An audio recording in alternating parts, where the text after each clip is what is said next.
بەناوی خۆی بەخشندەی میهرەبان سڵاو لە بینەرانی کەناڵی ئاسمانی پەیام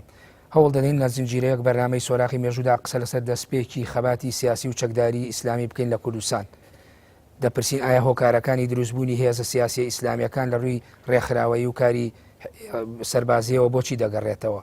ئایا ئەم هێزانە کۆمەڵێک زانای ئاینی و کۆمەڵێک خەڵکی منەزیر سەرەتا دەستیاندایە خەباتی چەکداری هۆکارەکانی دروستبوونی ئەم هێزە چەکدارانە بۆچی دەگەڕێتەوە؟ ئایا ئیسلام بۆ خۆی پێویستی بە کاری ڕێکخراوەیی سیاسی هەبوو؟ ئایا ئەوانەی کە لە کوردستانە توانیان ئەم هێزانە دروست بکەن چارەنووسی ئەم هێزیان بەرەو کوێ برد؟ ساڵی 1970 یەکەمین ڕێکخراوی سیاسی ئیسلامی بەناوی بزوتنەوەی پەیوەندی ئیسلامی کوردستانەوە دروست دەبێت. ئەم ڕێکخراوە بەردەوام دەبێت تاوەکو ساڵی 1970 و هێزی بزوتنەوەی ئیسلامی لە کوردستان دروستەکەن. ئێمە هەوڵ دەدەین لە بەرنامەی سۆراغی مێژوودا لەگەڵ ئەو کارەکتەرانە بەشێک لەوانەی کە دامەزرێنەر و پێکهێنەر و دروستکەری ئەم ڕێکخراوانە بوون قسە بکەین تاوەکو بتوانین قسە لەسەر خەباتی سیاسی و چەکداری ئیسلامی بکەین لە کوردستاندا بە تایبەتی لە چارەکی کۆتایی سەدەی ڕابردوودا. حەڵقەی یەکەمی بەرنامەکەمان بە میوانداری هەرێک لە بەڕێزان مامۆستا عەبدوڵڵا سەنگاوی یەکێک لە دامەزرێنەرانی بزوتنەوەی پەیوەندی ئیسلامی کوردستان و هەروەها مامۆستا مەحموودی ئازادیش بە هەمان شێوە کە ئەمیش لە ڕعیلی دووهەمی بەشداریکردن بووە لەناو ئەو بزافە سیاسیە چەکداریە ئیسلامێدا. بەخێر بێن بۆ ستۆدیۆی بەرنامەی سۆراغی مێژوو. سپاس بۆ ئێوەش. مامۆستا عەبدوڵڵا سەرەتای چەکەرەکردنی کاری ڕێکخراوەیی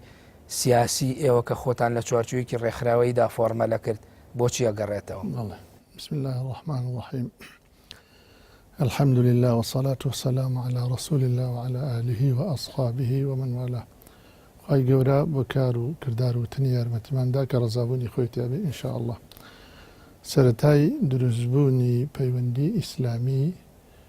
بۆ چەند هۆکاری ئەگەڕێتەوە کە لە ساڵی 1970 دامەزرا. یەکێ لە هۆگارە کارە گرنگە گەورەکان ئەوە بوو حیزبی بەعەس دڕندەیی و زوڵم و ستەمی گەیشتبووە ئاستێک تەنها مەگەر ئەوانەی کە پەیوەست بوون لەگەڵ خۆیانە و وەکو حیزبایەتی و وەکو لەگەڵ خۆیانە تەنها مەگەر ئەوانە لەگەڵ ئەوانە ئیدارەی بکردایە. ئەینا ئیتر کەسانی ترکەوە جیاتر بوون لە ئەوان و ئەو پەیڕۆ و پرۆگرامی ئەوانیان پێقەبوڵ نەبوو لەگەڵ حیزبی بەعەسا بە هیچ شێوەیە ئیدارەی نەئەکرد. و ئێمەش لەو سەردەما حیزبی بەعەس لەو پەڕیقۆت و هێزا بوو و لە هەمان کاتا شۆڕشی پێشویش کە بە شۆڕشی ئەیلول مەشهور بوو. شۆڕشی پێشویش با بڵێن نەما بوو تقریبەن تازە دەسی پێکردبەوە و لەو بەینا فەراغێکیش دروست بوو بۆ خەڵکی و بە تایبەت بۆ مسلمانانیش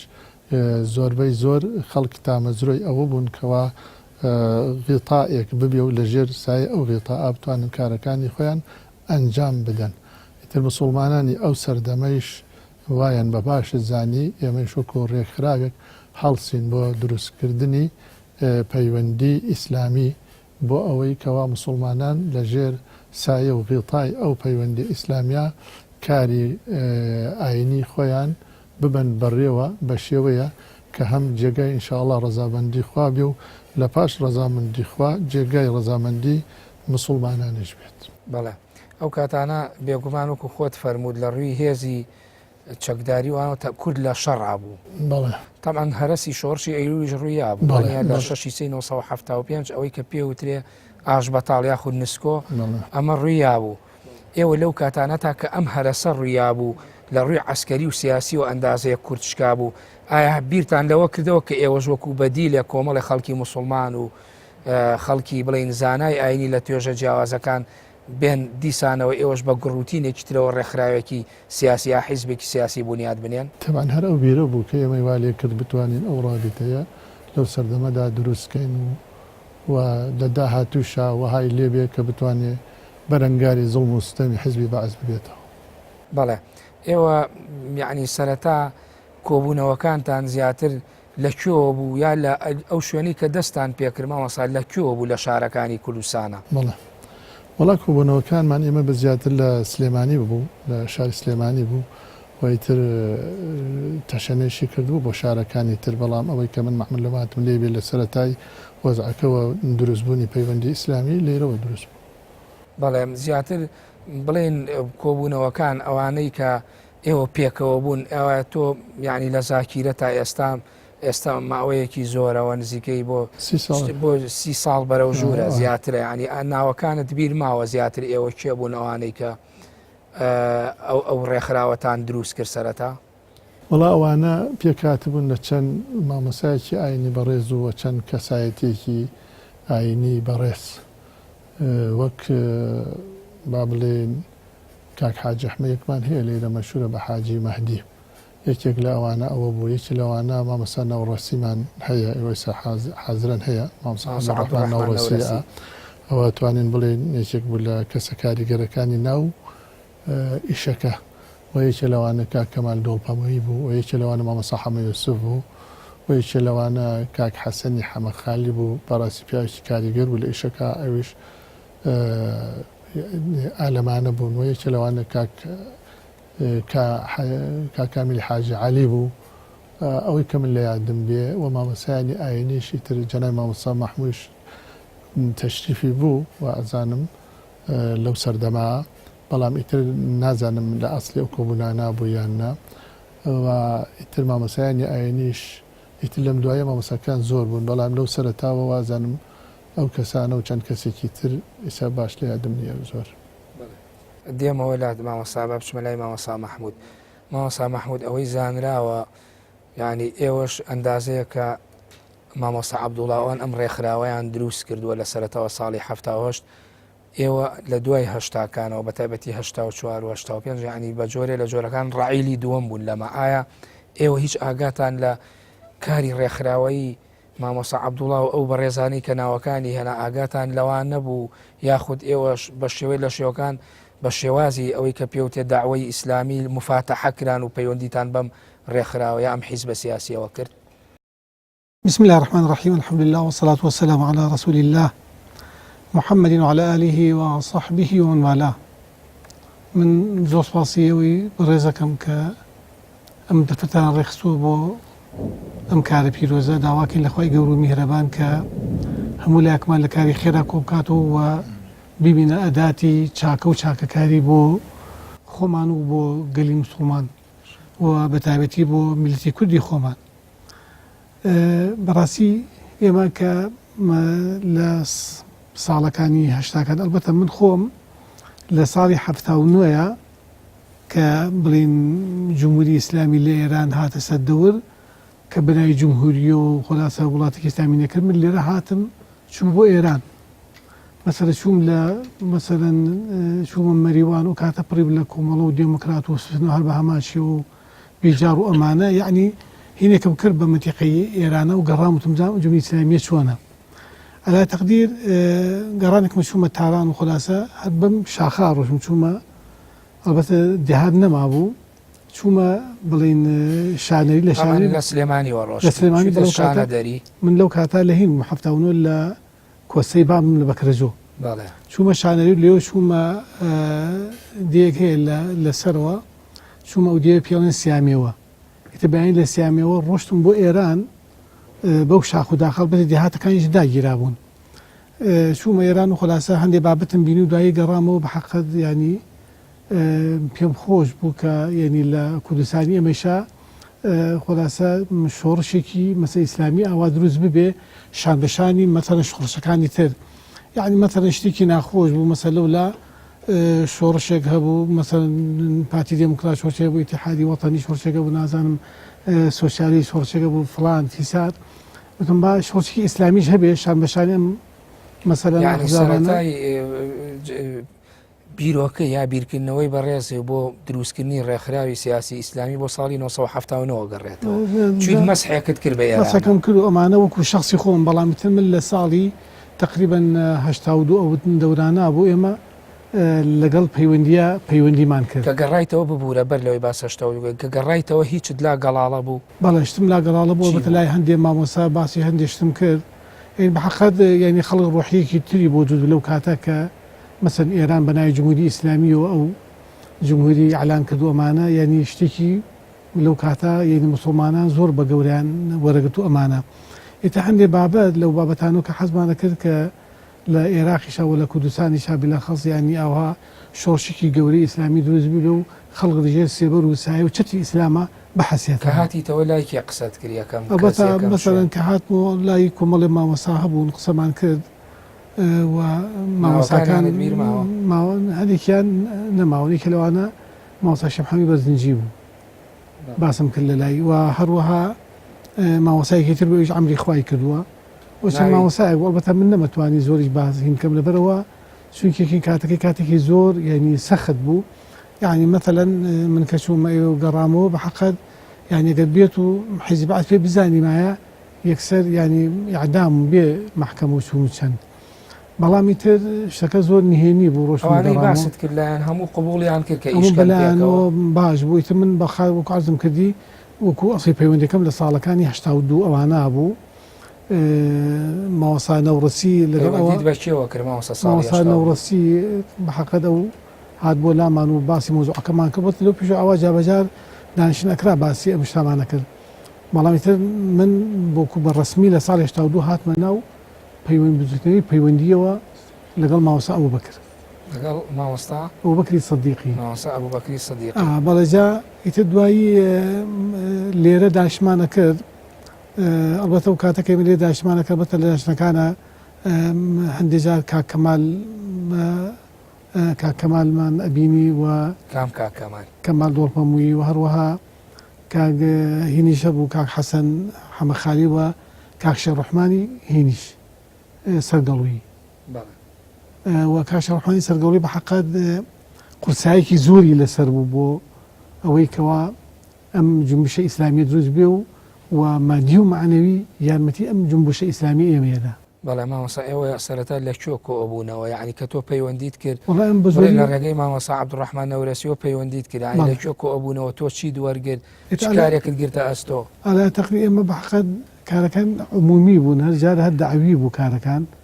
ئێتۆکە ئەوە نەبوو کە بڵێ من ئایا ئەندامی مەسە شۆڕامیان ئەندامی فڵامیان ئەوە نەبوو ئەوانە وەڵام وەکو عمومەن هین بووین ئیتر ئێمە لە ناو کارەکە بووین ئەمجا چوین مەثەن دەجار ئەچوین بۆ مووسڵ بۆ دانیشتن و هەم ئەندامان هەبوو لێ لەگەڵ ماوەسا سێلێتیف هاچوین ماوەسا سێلێتیفی واژەیی و مەثەن ئەچوینە هەولێر هەروە چەند براو دۆستێکە بوون سەردانمانەکردن ئەوانیش مەسەلەن عەرەب بوون ئەوانەی مووسڵیان مووسڵ عەرەب بوون هەر لە ناو ڕێکخراوەی ئێوە ئارەوەڵا ناو ڕێکخراوەی جا مەسەلەن هەندێک ماوەسای تریشمان هەبوون ئەوان لە منتیقەی فەلوجە و ئەنبار بوون ئەلبەتە من بە خزمەتیان نەگەیشتم بەڵام ئەو برایانە چون لەگەڵیان داشتیانە کرد چەند ماوەسایەک بوون لەوێ و ماوەسایەکیان فەقیرەوە هەرگرتیان شەهیدیان کرد حیزبی بەعەزی تر ئەو ماوەسانی فەلوجە ئەوانە لەو ڕعیلی ماوەسا لەم ناوهێنانی ئەم شارانەوە یعنی من ئەمەوە پرسم کەواتەم ڕێکخراوەی ئێوە ناوچەیی نەبوو دروست بوو بەڵکو بۆ شارەکانی تری عێراقیش ڕۆشتووە بەڵێ ڕۆشت بوو ئەکرێ پێمامری لە چەند شارایەوە زیاتر کاری مەسەڵەن ئێمە وەکو ئەوەی کە من بزانم لە مووسڵە هەمان بوو لە هەولێرا هەمان بوو ئەمجارە مەتەل لە ئەنبار و خۆلاسە لە فەلوجەیشا هەمان بوو چونکە چەند ماوەسای حتایەکی لەوانە برای ماوەسانی فەلوجە برایەکیان نار بۆ لای ئێمە لە ئێران بووین ناوی کاک عەمار بوو کاک عەمار لە بەغداد دانیشێ لەم بەینانەشا بە تەلەفۆنی قسەم لەگەڵا کرد ماوەسا عەبدوڵاش ئەیناسە کاک عەمار خەڵقی ئێوە بوو ئینسانێکی زۆر باش و زۆر کارڕای یەکتریتان بینی هات لە ناو ڕێکخراوە بەڵێ لە بەغدا نەتان بوو لە بەغاش هەمان ناڵم ئەو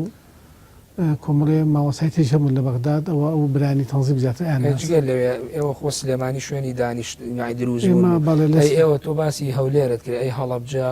ئەی دهۆک ئەی منتیقەی گەرمیان منتیقەی ڕانیە ئەمانەتان لەگەڵ منتیقەی گەرمیانەوە پەیوەندی ماوەسا عەبدوڵڵا جیهادەوە بوو ئێجارە مەتەلەن بڵێن هەڵبجەشەوە پەیوەندی بە ماوەسا شێخ محەممەد و جەماعەت بوو لەگەڵ ئەوانە هەتان بوو خەڵک لە هەموو وڵایکە کامیل حاج عەلی لە هەڵبجە بوو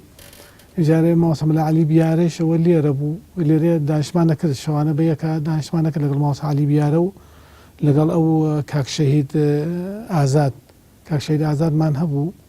کە لێ مەریوانە شەهید بوو. بەڵێ خوا بەشەیت قوبولیکە مامۆستا عەبڵا ئێوە تۆ باسی پێشتر باسی ئەوەت کرد کە لە شاری سلێمانیە ئێوە ئەم ڕێکخراوەتان دروست کرد و کۆمەڵێک ناوتێنا زیاتر ئێوە لە ماڵەکانی کیا کۆبوونەوەکانتانە کرد ئەو کاتانە بەعس لە لوتکەی ستەمکاریە بوو یعنی لە ماڵەکانی کیا بوو زۆر بە ئەمینتان نەزانی و کۆبوونەوەکانتان تیانجامەیە وەڵا لە چەند ماڵێکە ئەمان کرد ئەو کۆبوونانەیەکی لەو ماڵانە ماڵی مامۆستا نەوڕەسی بوو حاجی عەبدوڕەحمان نەوڕەسی یەکێ لەوانە ماڵی کاک کەمال دۆڵپەمووی بێ بە زۆریش یەکێ لەوانە ماڵی کاک حەسەن بۆ حەسەنی حەمەخالی وەکوتم پیاوێکی کەڵە پیاوی ناو بوو ئیشەکەیشمان بوو لە حەقەتە وەڵای لە ماڵی کاک حاجی ئەحمەد حاجی مەهدی بڵێن لە ماڵی ئەوانە بین بە زۆریش لە ماڵ ئەوان شابین ئیتر لە ماڵانە کۆبوونەکانمان ئەکرد بە شێوەیەکی برایەتی و دۆسایەتی کۆ بینەوە و تەمان ترس و بیمیشمان بوو لە گرتن و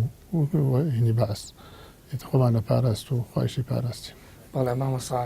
پرسیارێکی دروستە بێ لێرە لەسەر دروستبوونی ناوەکەوەکو بزوتنەوەی پەیوەندی ئیسلامی هەر ئەو کاتە لە ناو کۆبوونەوە جەمعیەکانی خۆتانە ئەمەتان یەکلادەوە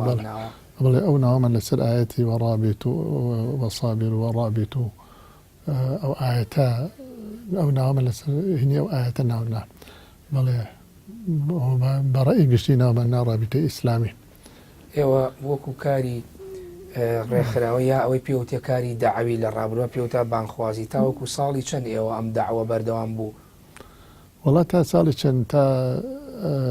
ساڵی ئەوەی کە 84 بوو ئیعلانی حرەکەی چەکداری کرا تەمان وەکو جەنەی مامۆستا مەحموود باڵی چەکداری بەڵام ئێمە لە 86 جەنەی مامۆستا نەوڕەسی بە ڕێی گشتمان ئێمە نردمان بۆ ئەو دیو ئەو وەختە مامۆستا شێخ محەممەد تەشریف بوو چوو بوو بۆ ئێ 86 بوو یا پێشتر بوو 84 تەمەنەوەی ئێمە تەمەن بڕیاری ئەوماندا کە جەنابی مامۆستا نەوڕەسی ئەبێ بچێت لە خزمەتی مامۆستا شێخ محەممەد لەوێ وانسە محەممەدیش وەختوازەم تەشریفیان بوو لێ ئەوش تا تەشریفیان بوو کەوا لەوێ هەوڵ بدەن شێوازێک دروست بکەن کە لەگەڵ بارودۆخی کوردستان و ئەمجی و ئەو دیوا بگونجە و ئەو خەڵکی کەوا ڕووی کردێتە ئێمە پەرتەوازە نەبێت لە ژێر سای ئەو حرەکە تا کۆبێتەوە بەڵێ مامۆستا ئێوە ئەو کارە دەستاندایە لەو قۆناغا ئایا کردار بوو یعنی وەک خۆتان ویستان بکەن یا خۆت پەرچە کردار بوو بەرامبەر بەستەمی بەعس یعنی هەر ئەگەر بەعسیش ئەو جەبەروتەی نەبووە ئێوە ئەم کارەتان هەر دەست ئایا وەکو واجبێک هەردووکی بوو کاک ئارام تەمانوەکو لە بیدایەتەوە عەرزم کردی حیزبی بەعس کارێکی وای کردبوو غەیری خۆی وابەستەکانی خۆی نەبێ ئیتر دوشمن بوو بە خاک و ئاو وڵات و میلەت بەگشتی بە تایبەت میلەتی کوردیش ئەوە یەکێک بوو لەو پەرچەکدارانە و یەکێکی تریش وەکو کردار ئێمەش کرداریش بوو چونکە ئێمە ئەگەر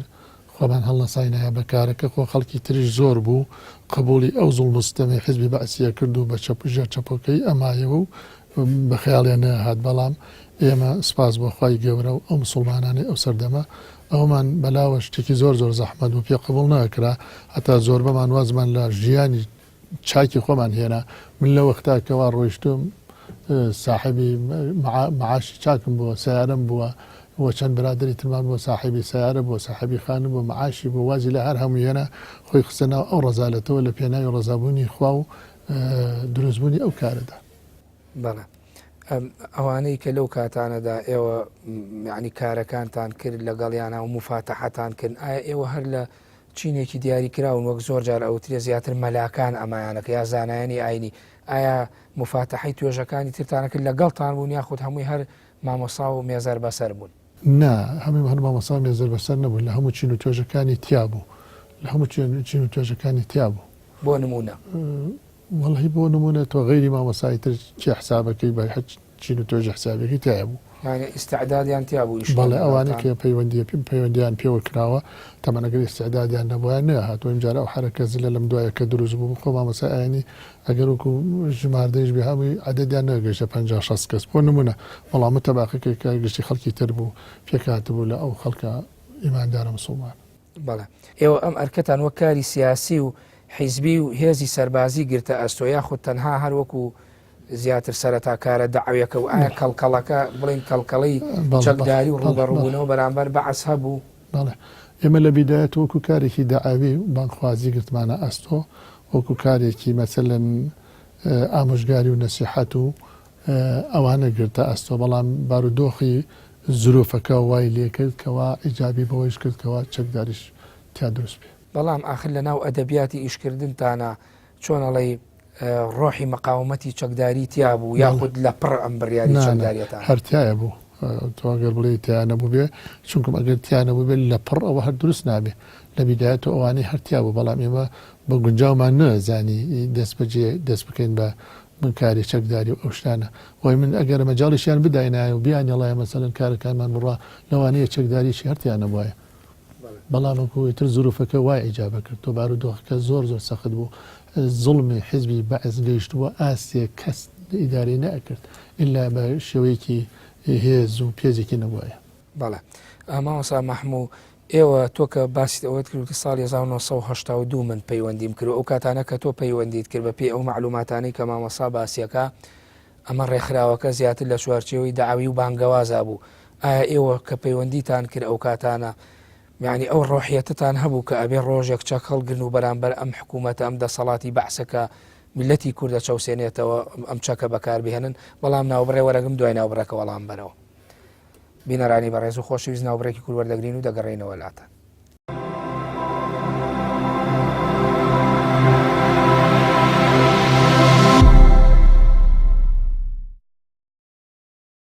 جارێکی تر سڵاو مامۆستا مەحموو بەر لە ناوبڕەکە پرسیاری ئەوەم کرد ئێوە کە ئەو کاتی کە تۆ پەیوەندیت کرد ئایا هەروەکو کارە داعوی و بانگەوازیەکە و یاخود ئەوەت لە مێشکی خۆتدا نابوو کە ئەم هێزە ڕۆژێکە بێت چەک هەڵگرێت و ئێوە بتوان خەباتی چەکداری بکەن و چەک بکەنە شانتان بەرامبەر بە بەعس. بەڵێ ئەڵبەتە ئێمە بڵێ کە لە ناو تەنزیمە داعویەکە بووین دەبەن ئەوە وەکو برد و وەکو بردێکی بناغە وا بوو بۆ حرەکەیەکی چەکداری چونکە ئێمە ئەمازانی کە حیزبی بەعس ئیلا حرەکەیەکی چەکداری نەبێت کەلوتی بتۆزێنێتەوە لە خەڵک ناترسێت لە مەسەل ئەحزابکەوە چەکینەوە کە بترسای لە چەکەکە ئەترسا البەتە الحەمدوللا ئێمە وەکو بڵێن وەکو پەیوەندی ئیسلامی ئەو کاتە دەستێکی باشمان هەبوو لە تەنزیمات و لە بانگەوازی خەڵقی و خۆلاسە هەڵگۆشدا هۆشارکردنەوەی خەڵقی بۆ ئەوەی کە بێن ناو ئەم ڕیزی پەیوەندی ئیسلامیەوە الحەمدوللا خەڵکی زۆر پەیوەندیان پێمانەوە کرد مەسەڵەن لە کوردستانە مەسەڵەن لە حتا لە چینی مهندسین و هەروەها لە چینیان مامۆسایان لە چینی مەسەڵەن خەڵقی تجار و بازرگان و هەروەها لە خەڵقی حتا فەلاح و جوتیان الحەمدوللا لەمانە ئێمە خەڵقانێکی زۆر پەیوەندیان پێمانەوە کرد ئێتە ئێمە بەحەقەت یعنی هینمان هەبوو وەکو مەسەڵەن بۆ هەر شانەیەک بۆ هەر خۆلاسە ناوچەیەک تەرتیباتێکمان کردبوو کە یەکێکی عسکەریشمان هەبوو کە ڕۆحی عسکەری و خۆلاسە قەزایای هەندێک بابەتی عسکەری پێویستی بچەکە ینی بەر لەوەی دەست بە نەخەباتی چەکداری ئێوە ئەدەبیاتی بەرەنگاربوونەوە و ڕۆحی مەقاومەت و جیهاتان دروستەکرد لە ناو خەڵکایە هەروەک لە ماوەسان پرسی لە پڕ بڕیاری ئەم چەکداریەتان نازین چۆنە ئەلبەتە ئەوەش لە هەندێک جەلەسات و دانیشتنا باسی ئەوەشمانە کرد کە ڕۆژێکە بێ ئەم حرەکە بێت بچێتە قاڵبێکی چەکداریەوە بەڵێ خۆیسە کولی حرەکاتێک مەسەڵەن تەنزیماتی هەیە چەکداریشی هەیە تەنزیماتەکەی لە ناوەیە بۆ ئەوەی کە هەندێ بابەت مەسەڵەن تەرتیب بکەن لە ڕێی تەنزیماتەوە ئەجا ئێمە مەسەڵەن هەندێک کارمان لە ڕێی تەنزیماتەوە ڕۆشتووە مەسەڵەن وتمانە فڵانە کار بکەن کردویانە فڵانە ئیش بکەن کردویانە لە ڕێی تەنزیماتەوە جا بەڕاستی تەنزیمات یعنی بناغەی ئەساسی هەر حیزبێکە کە مەسەڵەن خۆی دروستکە جا ئێمە الحەمدوللا ئەو تەنزیماتەمان هەبوو لە کوردستان و تەنزیماتەکەشمان بەحەقەت زیاتر داعوی بوو بانگەوازی بوو خەڵگەڕانەوە بۆ ژێر سای ئیسلام و بۆ ئیسلام و باسی کاری سیاسیتان لەگەڵا کردن باسی کاری سیاسیشمانە کرد کە ڕۆژێک بێکە ئینشاءڵڵا ینی خەڵقی ئەمەش مەسەڵەن دەست بەکار بێت لە حکومە و لە حکومڕانیە و ئەوەی کە ئیسلام پێی خۆشە. بەڵێ ئێوە ئەو کاتانە کۆسپەکانی بەردەمتان چی بوو؟ کۆسپ زۆر هەبوو هەم کۆسپە زاتیەکان هەم کۆسپە مەوزوعیەکان کۆسپ هەبوو مەسەڵەن بە هەردوو لای یعنی یەکێ لە کۆسپەینەکان مەسەڵەن دایرەی ئەمن و ئیستیخباراتی عێراقی بوو یعنی مەسەڵەن ئێمە شەخسی وامان لێ گیراوە ئیعدام کراوە هەر لەسەر ئەوەی کە یعنی شتێکیان لێ بەدی کردووە کە ئەم پیاوە شتێکە یا مەسەڵەن یان کارێک ڕوویاوە لەویە وەڵتە دەستیان بەسەرا کردووە من چەند مامۆستا و ئەو کاتانە شەهید تا نامامۆسا ئەو کاتە هەشتاکان نانە سەرەتاکان باسی کەسێکت کرد لە سێدارە درا لە مووسڵ لە هین لە هەولێر ساڵی چەند بۆ وڵای تقریبا لە 1940 بوو بەڵێ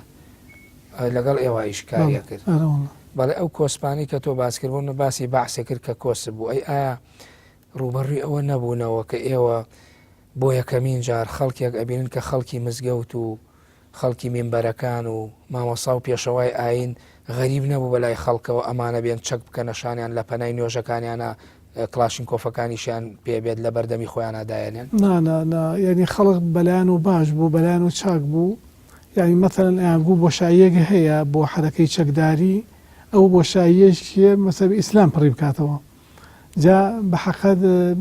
خەڵکی زۆر خۆشحاڵ بوون لەوەی کەەوە مەسەن هێزێکی ئیسلامیش هەبێ و ئەو بۆشاییە پڕکاتەوە ئەو خەلەلە نەهێڵێ لەویە و ئێمەش هاتین ئەو خەلەلەمان پڕ کردەوە و ئەو بۆشاییەمان نەهێشت بەرامبەر بە حیزبی بەعس و زاڵمان و سەمکاران بەڵاخر ئەو کاتانە بۆ نمونە ئەهلی تەسەووفە بوو قادریەکانە بوون ئەندازەیەک بڵێم ئیخوان ڕاستە لە سووڕی مدمونا بوو ئەو کاتانە بەعس سەرکوتی کرد و بەهۆی ئەوەی کە هەسایەوە جارێکتر و هەندێکی لێگرتنەوە یعنی ئایا ئەو کاتانە ئەمانە بۆ خۆیان کە وەکو مسلمان ئەمانە نەبوونە ڕێگر و کۆسپێ لە بەردەم ئێوە کە بڵێن خەڵکینە ئەم ئیسلامە دینێکی وایە و پێویستی بە چەک نییە و چەکی بۆ هەڵبگرین ئێمە ئەلبەتە یعنی خەڵکانێک هەبوون کە بەرگریانەکرد لە ئێمە و هەروەها یعنی وەکو بڵێن حەجەری مەتەعەثەرە بوون بۆ ئێمە بەڵام برایانی ئەهلی تەسەووف لەگەڵمانە هەماهەنگ بوون و ئێمە هەشمان بوو یەکێ لەوانە مەتەوە کاک حاجی ئەحمەد کاک حاجی مەهدی ئەو لە سەرەتاکانە یعنی وەکو بڵێن لە سەرەتای دروستکردنی پەیوەندی ئیسلامی بوو و دوای بستنەوەیش هەر لەگەڵ خۆمانە بوو کە ئەهلی تەسەووف بوو يعني مثلا أهلي تصوف يا مثلا بهمور هنا كان يعني خلقي جواز بوشون جوازي تيابو بس قالوا لجي الشعار قولك كإسلام يعني همي لجي الشعار الإسلامي لجي الشعار الإسلام والله إسلام همي كوبو هيجيني ناكرا بس ما هو بوك إما هي ما ناكرا أو صوفية نابيبي أو درويش نابيبي نخيل لو أن الشام بس أفراد ما نهبو بلى ما صعب الله إيوه خوتان بو حاضر كردبو كأم جبروتي بعث للوتكاب وروشقاريك بيت تووشی ڕاوەدونان و ئازار و ئەشکەنجە ببنەوە ئەوە شتێکی چاوەڕوانکراو بوو هەموو وەختێک هەتا کۆتایی بەعس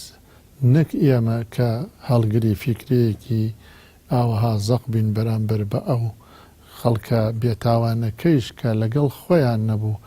دائیمە لە دڵە خورپیا بوو بە ئەوی کەوا بەعس نەدا بەسەریا بەڵێ هیچ نمونەیەکت لایە کە ڕۆژێ بەعس هات بێ بۆتان ئێوە خۆتان شارد بێتەوە بە دواتانە گەڕابن یا ناوی ئێوە ئایا چووە ناو دەستگای ئیستیخباراتیەکانی بەعسەوە تەبعەن ئێمە بیدایەتەوە نازانم بەس لە دوایە ناوی ئێمە ڕۆیشتووەتە ناو ئەو دەستگای ئیستیخباراتەکانی بەعس بەس وەکو ڕاوەدونان و بە دوامانە گەڕابین ئێمە لەو سەردەما ئەوە نەبوو بەڵێ ئەوەی لە مامۆستا مەحموودم پرسی ئایا ئەو کۆسپە ناوخۆیەکان یا ئەندازێ وەکوم چەندین چۆنەڵی بۆچوونی جیاوازی هەبوو لەسەر یعنی کاری ئیسلامیانەکە وەک باسم کرد تەسەووف ئەهلی تەسەووف و قادریەکان و ئەندازەیە هەندێک لە ڕێکخراوەکانی تری وەکو ئیخوان و ئەوانە ئایا ئەمانە بۆ خۆیان ڕۆژگارێک ئێوە بەریەک نەکەوتنیان نەبوونە ڕێگر لە بەردەم کاری ڕێکخراوەی سیاسی و حیزبیتانە بەنسبەتی ئیخوانۆ ئەوەی کە من معلوماتم لێ بێ جەلای مامۆستا مەلا عوسمان بە ڕەحمەت بێ مەرجەعی ئیخوان ئەو سەردەمە لەو مایە ئەو بوو و مامۆستا عوسمان خۆی هەر بە تەبیعەت پیاوێکی حرەکیش بوو بێجگەلەوە لەو سەردەما مەرجەعی ئیخوان بوو وازانم ئەو مامۆستا خۆی هەر پیاوێکی حرەکی بوو حەزی لە جم و جوڵی ئیسلامی و بزوتنەوەی ئیسلامی ئەوانە دەکرد ئەوە یعنی ئیخوان لەو سەردەمەدا حساب کە بڵێ مامۆستا عوسمان و مامۆستا عوسمانیش هاوان تەبیعەتی ئێمە و باشتریشی بوو ئەوە یەک پەیوەندیتان هەبوو بە یەکەوە بەڵێ بوومان باس وەکو پەیوەندی ئەوەنێ کە لەو سەردەما ئەو پەیوەندی ببێ لەگەڵ پەیوەندیە هەروەکو مامۆسایەتی و دۆسایەتی هەر ئەوە بوو لەو سەردەما ئەوە بوو لەو سەردەما بەس لە دوایە تەشتەکان ئەوە دروست بوو جارە بە نسبەتی با بڵێن وەکو جارای مامۆستا مەحموود ئیشارەتی پێکرد سۆفی و دەروێش ئێمە هەمومان خۆمان کوڕی سۆفی و دەروێش بوون و لە هەمان کاتیشدا ئەوان گشتیان برای ئێمە بوون و جنابی کاک حاج ئەحمەد یەکێک بوو لەو کەڵە پیاوانەی کە لەگەڵ ئێمە بووە و لا یەزال ئەلحەمدولیلا هەیش و خۆی گەورە مۆفەقیکە یەکێک بووە ئەو پەڕی جێگەی ئەعتیمادی ئەهلی تەسەوف لەو وەختە و ئیسەیش و هەتا هەر ئاوای شەوازانم ئەم جارە ئێمە شتەکانمان عام بوو ئەوەی کە بیوتە ئەشهەدو ئەن لا ئیلاهە ئیلا الله وأشهد أن محمد رسول الله ببراي خۆمان نەزانی ئێمە بە هیچ شێوەیە نەمانە یعنی شتێکمان پێ نەبوو کە خارجی فیکرەی کەسانێک بێ کە ئەهلی باوەڕن ئیتر لەبەر ئەوەی هەموو ئەهلی باوەڕەکان بە هەموو بۆ چوونەکانیانەوە وەکو ئێمە لەگەڵ ئەوانە بین ئەوانیش لەگەڵ ئێمە بن. بەڵێ ئەگەر نەچمەوە سەر هەندێک لە پرسیارەکانی سەرەتا ئایا ئێوە لە ساڵی 1970 ئەم ڕێکخراوە سیاسەتان دروست کرد بەڵام زۆر جار باس لەوەیە کرێت کە ئەم ڕێکخراوە لە ژێر کاریگەری پریشکی شۆڕشی گەلانی ئێران ساڵی 1970 دروست بوو ئایا ئەمە هیچ پەیوەندێکی ڕۆحی و ڕۆحیەتێکی وەکو ئەڵێ حەماسی و بەرەنگاربوونەوە و مەقاومەتی بە ئێوە بەخشی بوو ئەم شۆڕشە؟ ئێمە لە بیدایەتە لە 1970 دروستمان کرد ئەو پەیوەندیە لە بیدایەت و کاتەوە پێش شۆڕشی کۆماری ئیسلامی بەڵێ پێش شۆڕشی کۆماری ئیسلامی دروستمان کرد بەڵام وەکو حەقیقەتێک کاریگەری شۆڕشی ئیسلامیش لە دواییە لەسەر مەوزوعەکە بوو و لەوانەیە تەشویقێکی زیاتری داوێ بە کارەکەی ئێمە نەک ئێمە هەموو بزافە ئیسلامیەکانیش لە دنیادا ئەو شۆڕشی ئیسلام ئێران ئەو جمهوری ئیسلامی ئێران کە دروست بوو کاریگەری بوو لەسەر هەموو شۆڕشەکانی دنیا بۆ ئەوەی تەشویقێک هێزێک پێزێک ئومێدێک داوێتی بە خەڵکەکەەوە شتێکی نەشاراوی. بەڵێ مامۆستا ئەوانەی کە مامۆستا مەحموود باسی کرد ئەو لە شوێنەکانی تریۆک و مووسڵ و فەلوجە و ئەمبار و ئەوانە ئەندام و خەڵکتانە بوو ئێوە هەموو ئاگادار بوون؟ من ئاگادار نەبووم لەوە ئەو جنەی مامۆستا مەحموود لەم دوایە تەمان شتەکە گەورەتر بووە تەشەنەی زیاتر سندووە جەنابیشیان هەر لەم شارا بوو مامۆستایکی بەناوبانگ بووە خەڵک پەیوەندی پێوە کردو وەڵای من بەڕاستی ئاگەم لەوە نەبووە. ئەی بۆ شارەکانی تری کوردستان چۆن تەنزیماتەکانتان؟ بۆ شارەکانی تری کوردستان مەسەلەن بۆ نمونە یەکێکمان لە هەولێر لەگەڵا بوو بێ لەو مامۆستا بەڕێزانەی تر لە ڕێگەی ئەو مامۆساوە ئەوانەی کا بڵێن لە هەولێریان ئەوەی کەرکووک لە ڕێگەی مامۆسایە کوێتر ئاوها بوو. ناوی کەسیانە لە بیرەوانی هەولێر و کەرکووک و شوێنەکانی تری کوردستان؟ بەڵا ئەوەی هەولێر تەنها مامۆستا قادری برایەتی و لەم دوایە مەلا سەلمان و مەلا عەبدولغەنی ئەو لەم دوایە مامۆستا عەبدولغەنیەکمان هەبوو مامۆستا عەبدولغەنی بەڵێ کۆمەڵی مامۆستای تریش بوون عەبدولباسیت و مامۆستا مەحەموود و مامۆستا وەریا و ئەمانە هەولێری بوون. ئەی لە برانی بادینان کەستان لەگەڵ بوو؟ بەڵێ مامۆستا ئەنوەرێکمان لەگەڵ بوو پیاوێکی زۆر بەڕێز و مامۆستایەکی زۆر چاک بوو بە ڕەحمەتی خوا چوو. خۆی گەورە لێی خۆش بێ. ئێوە ئیتر ئەم کارەتان لە چوارچەوەی بانگەواز و مزگەوت و کۆبوونەوە تایبەتیەکانە هێشتەوە یا بیرتان لە بژاردەی تر کردەوە بۆ تێپەڕاندنی قۆناغێک و گەیشتن بە قۆناغێکی؟ بەڵێ بژاردەکە وەکو بیدایەتی شوازان باسی ئەوەمان کرد بارودۆخەکان شتەکانی زیاترە گۆڕی هەر لە هەموو سەردەمێک شەهر وایە سەرەکەی بارودۆخێت تۆ سەرەکەی بەرنامەیەکی داناوە بۆ کارێ بەڵام بارودۆخێت تێت ئەو کاری تۆی پێڕەوانی هەبێ کارێکی تری بۆ بکە. ئێمە بەوردە بارودۆخەکە وای لێ هات کەوا ئێمە بیرکردنەوە لە مەسایلی چەکداری وەکو ئەو خەڵکی ترمان. بەڵێ بێسەبەت یعنی بیرت نییە مانگی چەند بۆ ڕێک ڕۆژی کەی بوو ئێوە بڕیارتاندا کە دەست بدەنە چەک ئایا بۆ ئێوە قورس نەبوو کە لەناو ئەم شارە نابوون چەکگرن؟ ئێمە لەناو شارە چەکمان هەڵنەگرتە بوو چەکدارێکەکە ئێمە پێشەوەی بچین جەنابی مامۆستا مەحموود مامۆستا شێخ محەممەد و مامۆستا ناوڕاستی و مامۆستا بەڕێزانی تر وەکو مامۆستا حەمەد یوسف کە تەرچیفی لەیرەیە کۆمەڵی مامۆسای تر ئەوان لەو دیبوون ئەو زیاتر ئەویان دروست کرد مامۆستا مەحموود لەو بارەوە زیاتر. یعنی ئێوە وەکو چۆن ئەڵێ ئێوە خەڵکتان حازر کرد بۆ ئەوەی کە مهەیە بێ بۆ ئەوەی وە پڕچەکتان کرد بە پەروەردە و تەربیە و داوە و دواتر ئەمانە بە وڵاحیەتەوە پەروەردەتان کرد دوای ئەمان چەکیان هەڵگرت؟ ئەزانی چۆن ئینسان شتی بڕی حەقیقەتەیە بیڵێ باش بارودۆخەکە وای کردبوو لە خەڵکە قڕ بەسەرە داماوەکە هەر یەکێ خواخوای بوو پەنایەکی دەستکەوێ و ڕووی تێکات ئیتر بە شێوەی چەکداری بێ بە هەر شێوەیەکتر بێ بە شەرتێ لەژێر ئەو پەنایە بەحەسێتەوە. ئەم جارە ئەم خەڵکە کەوا ڕوویە کردە با بڵێن ئێمە یان ڕوویە کردە حیزبەکانی تر هەر یەکێ بە گوێرەی بیر و بۆچوونی خۆی کوێی پێخۆش بوو ڕوویە کردە ئەوێ زۆر جار خەڵکێک هاتووە مەسەلەن چ بۆ لای ئێمە چ بۆ لای خەڵکی تەچەل وە لای حیزبی تر لەوانەیە لە پێشدا حیزبی نەبوو بێ بەڵام بارودۆخەکەش وای لێ کردو لیا بۆ بە حیزبی و بۆ بەلایەنگری تۆ و لە ژێر ئەوامیری تۆ هەڵسوکەوتی کردووە ئەو زروفانە زۆر بە شتەکان وابوو ژمارەتان ئەو کاتانە چۆن بوو لە ئاسی تموحی ئیشکردنی خۆتانە و یا ژمارەتان هەر وەکوڵێ لە پەنجەکانی دەست لە چ نانە ژمارەمە زۆر لە چ بارێکمە بەس لە ڕووی ئەندام و خەڵک و ئەوەی کە ڕووی تێکن پێشوازی لێکردن باڵێ خەڵکمان زۆر بوو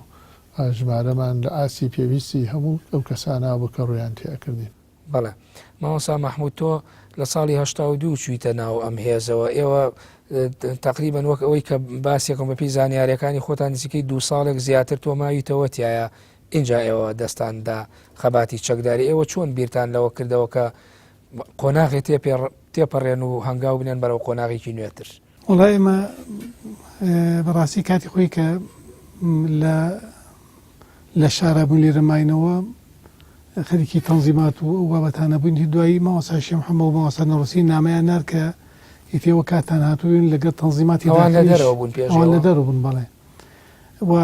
ئیتر ئێمە بەحەقەت لە سەرینەکەی ئەوان ئێمە لێرە 4 نەفەر ڕۆشتین من و مامۆستا مەلا ئەبوبەکری سیدیقی و حاجی سەعید و کاک وەسا حەومین و مامۆستا مەلا عەلی بیارە 5 نەفەر بێت و لەگەڵ مەلا عەبدولەتیفی شەهید ئێمە 4 مەلابووین لەگەڵ ئەو دوو برا خۆشەویستەمانی کە لەوانە حاجی سەعید و کاک وەسا حەومین ئیتر چوین لە هین لە تقریبا 12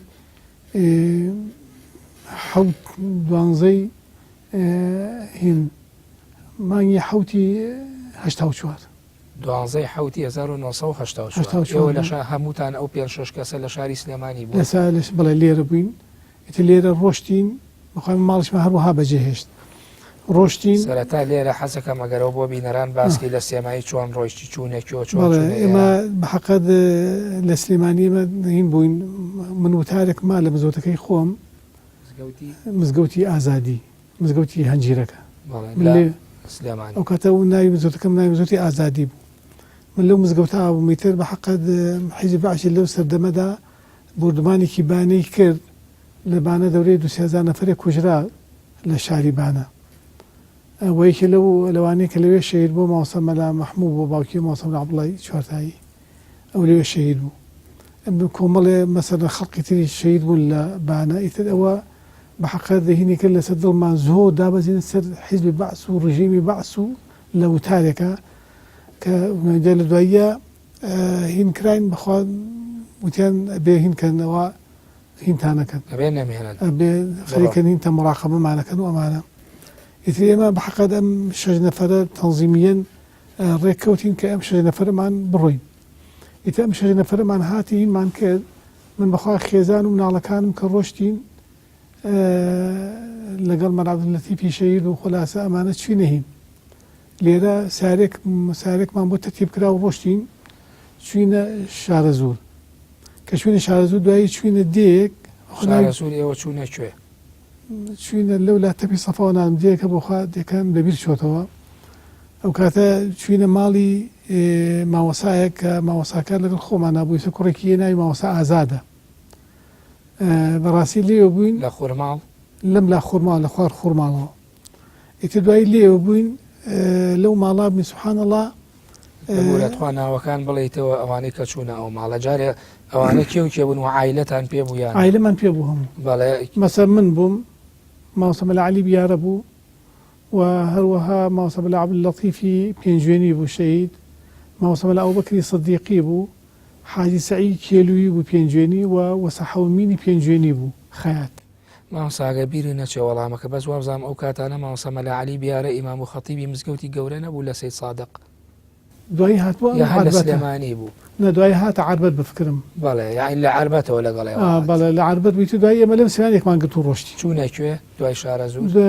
چوینە ئەو دێ بەخواسە ناوی دێکەم بیر چووە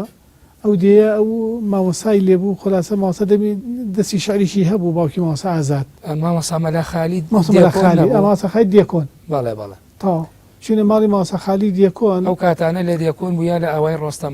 بەخۆ نادەم یا دیەکۆن یا ڕۆستەم بەگو نازانم کامیانە بیزەبت بەهەرحاڵ ئێمە شەو لێوە بووین ئەو شەوەجا سبحان الله باقڵ هینیش هەبوون جاشتیش هاتبوون مەسە جا لێ بە حەقیمە چوونە شوێنێکی کەنارەوە لە ماڵی ئەوان هەتا جاشەکان ڕۆشت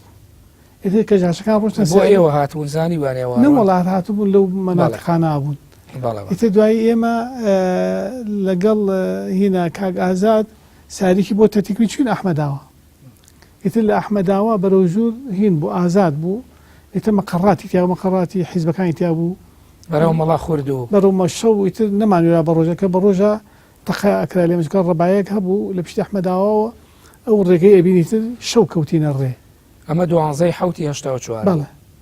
چەند شەو ڕۆژتان بەخۆیان دوانەوە یا سیانزە بوو ئیتر ئەو ڕۆژەکە ڕۆشین بۆ بەیانەکە چوینە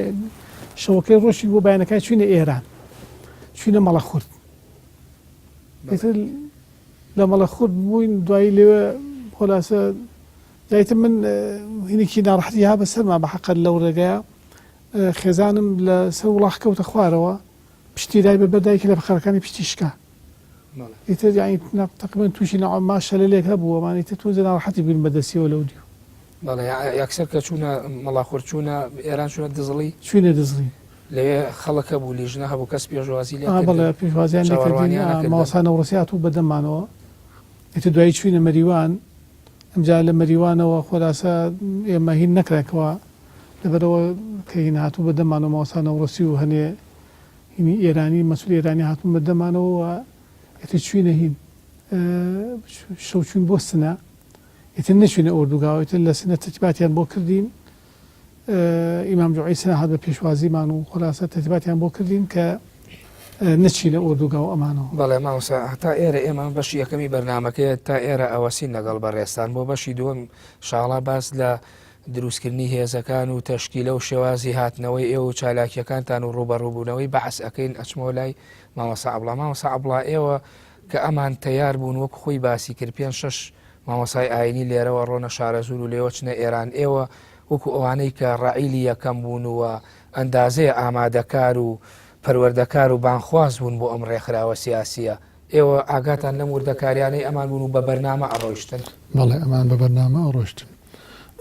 هەروکو جەنابی مامۆستا خۆی فەرمووی تەبعەن ئەو چوونەی ئەوانش هەروە لە خۆیانە نەڕۆیشتون تەمەن لە ڕێگەی تەنزیم و کاریان بۆ ئاسان کرا و ڕۆیشتون ئەوە ئاوها بوو بە بەرنامە ڕۆیشتنیمەش ئاگامان لە چوونی ئەوان بووەکەوە ڕۆیشتون بۆی ئێوە بەو شێوازە ئیشتانە کرد کە خەڵک تەیارکەن و بینێرن یعنی مەبەستم ئەوەیە ئێوە خۆتان بە بەرنامە ئەمەتانە کرد وەجبەوەش بە خەڵکتان ئەنارد یاخود ترکە ئەمان ڕۆیشت دوایی مەسەلە ئەوە نەبێت کە ئێمە وەج بە حازرکەین و بینێرین و کۆژەبات ئەوە نەبوو خەڵکەکە گشتی مەسەلە وەکو کاری تەنزیمی ئەرێکە خەریکی کاری خۆی بوو ئەوە بەڵام وەکو پێویستات لە دوایە کاینەکە دروستکرا مەسەلەن بەشە چەکدارێکە دروستکرا ئەوە لێوە داوایان ئەکرد کێ ئەتوانێت کێ پێیەکرێت کێ چیەکە با پەیوەندی بک بە ئەوانەوە ئیتر ئەوەشی کە گەنج بوو مەسەلەن تااقەتی ئەو وەزعانەی بوو ئەلەو ڕێگانەوە ئەوانە ئەنێن لە بەڵێ ئێوە ینی خۆتان خەڵکتان بەسرە کردەوە پێی بڵێن ئەتوانیت بڕۆیت هیجرەتکەی بڕۆی وەزئێستەمی بەعەس زۆری هێناوە بۆتان نەمێنن چەکداری پێویستە ضرورەت و واجبێکی ئاینیە یای ئێوە ئەم قسانەتانە کرد بۆ خەڵکەکە ئەڕۆشت تەبعەن لەسەر قسەی خەڵک ڕۆیشتون خۆوانیشان لە خۆیان نەڕۆیشتون مەلی ڕێگە بدون و ئەمانە تەبەن هەرێکە لە ڕێگەی ئەو ڕێکخراوەی خۆی کە تای ئیشی کردە لێوە ڕۆیشتون بەڵێ ئەمە من مامۆستا لێرە بەشی یەکەمی بەرنمەکەم کۆتایی پێم خۆشە هەر ئەو دوا قسێش لەم بەشی یەکەما بۆ بەجێ بێڵم تۆ خۆت بۆ نەقسەت لەسەر ئەو قۆناغی ئەو کاتەی ئێوە چییە وەکو ڕێکخراوی بزوتنەوەی پەیوەندی ئیسلامی کوردستان کە دروست بوون یعنی ئایا چۆن ببینە ڕەڵەی ئەم ڕێکخراوە چ ضرورەتێکی مێژووی و پێداویستێکی هەڵقوڵاوی ئەو قۆناغی ژیانی سیاسی و ژیانی کۆمەڵایەتی خەڵکی کوردستانی باشوور و یا بڵێن باشووری کوردستان بەڵێ وەڵا کاکە ئارامجان هەروکو پێشترش عەرزم کردی بارودۆخەکان کاروبار و ئیشەکانی ئینسانەکان ئەگۆڕێ لە ئیشێکەوە بۆ ئیشێک لە ئیشێکەوە بۆ ئیشێ بارودۆخ ئەو بارودۆخی ئەو کاتێک کە ئێمەی تایە ئەژیان حیزبی بەعەز کارێکی وەهای کردبوو خەڵکی بەعام هەرێکی هیوایەتی ئەوە بوو ڕووناکیێکی دەستکەوێ و لە ڕێگەی ئەو ڕووناکی و خۆی ڕزگار بکات تایە بەحەسێتەوە ئیتر نازانم جەناب پرسیارەکەت ئەمە بوو بەڵێ ناوەڕۆکی پرسیارەکەی من ئەوە بوو یعنی ضرورەتی مێژووی ضرورەتی مێژووی پەیوەندی ئیسلامیش تەبان مێژووی ئیسلامی شەروا هاتووە هەر لە سەردەمەوە تا ئیسەوە لە ئیسیش و تا قیامەت کۆمەڵی ئەبێ دڵسۆز و خەمخوارانە شانداتە ژێر ئەرکە ئاینیەکان و ئامۆژگاری و نەسیحەت و هۆشیارکردنەوەی خەڵک لە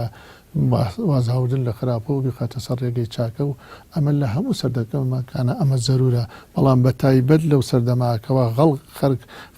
خەڵک بە تەواوەتی نقب بوو لە ژێر زوڵم و زەبر و زەنی حیزبی بەعسا ژیانی ئەبردە سەر لەو کاتا لەوانەیە زیاتر پێویستی بە ئەو دروستکردنی پەیوەندیە بوو بێت بۆ ئەوەی کەوا خەڵک نائومێد نەبێ و پەنا نەبا بۆ بەعس و تووشی کارەسان نەبێت. سپاس مامۆستا مەحموود هیچ لەسەر ئەم تەوەرانە هیچ ئیزافەیەکت نەماوەکو دو قسە من بەرنامەکەم تەواو بوو. بەڵێ تەواوی تێمەش سوپاسانەکەین و ئینشاڵڵا بۆ بەرنامەی داهاتوو چێکمان نەبێت. بەڵێ زۆر سپاس بۆ هەر یەک لە بەڕێزان مامۆستا عەبدوڵڵا سەنگاوی مامۆستا مەحموودی ئازادی سپاس بۆ ئامادەبوونتان لە بەشی یەکەمی بەرنامەی سۆراغی مێژوو. بەڵێ بینەرانی بەڕێز و خۆشەویست بەم شێوەیەتمە کۆتایی سۆراغی ئەم جارە تا بەشی دووەم و بەشەکانی تری بەرنامەکەش بەخوای گەورەتان دەسپێرم کاتێکی خۆش بۆ هەموو لایەک.